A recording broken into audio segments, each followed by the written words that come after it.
السلام عليكم ورحمة الله. النهاردة هنعمل طاجن رز معمر فلاحي حادق بس تحفة من الآخر.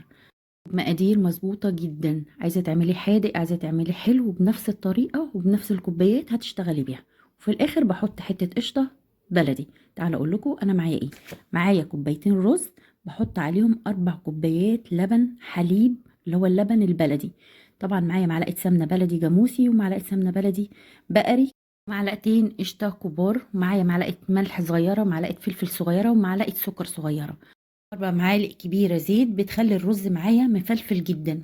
انزل بكوبايتين الرز بتوعي، طبعا نقعاهم نص ساعة، نص ساعة بالظبط الرز منقوع. وهنزل عليهم بمعلقتين القشطة الكبار ومعلقة سمنة بلدي جاموسي وواحدة بقري. ممكن ما تحطيش البقري، اشتغلي جاموسي، بس انا حبيت انوع يعني. انا على طول بحط جاموسي وبيبقى حلو، ولازم يكون سمن بلدي.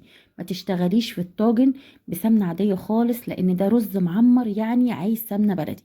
وحليب كامل الدسم، يعني اللبن الحليب اللبن البلدي اللي بنغليه هو دوت اللي تشتغلي بيه، لكن العلب ما ينصحكيش ان انت تشتغلي بيه خالص.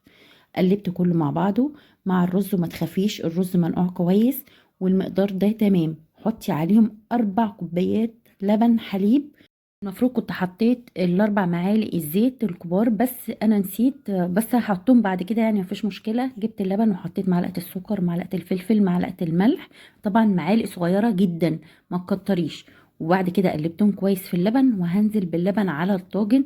في بيقولوا بيحطوا ميه مع اللبن علشان يستوي، لا هيستوي برضو باللبن وطعمه حلو جدا.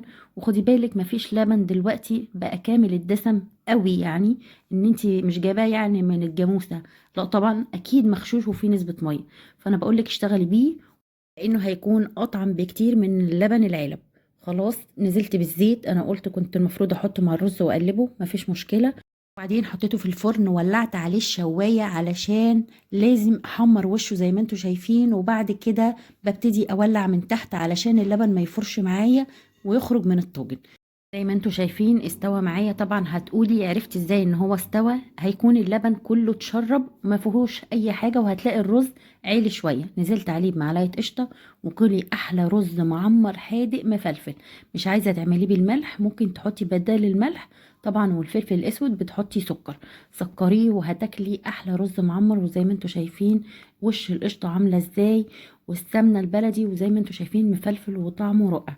لأول مرة أشوف القناة يدوس لايك وسبسكرايب وفعلوا الجرس، وتستنوني في فيديوهات جديدة. والسلام عليكم ورحمة الله وبركاته.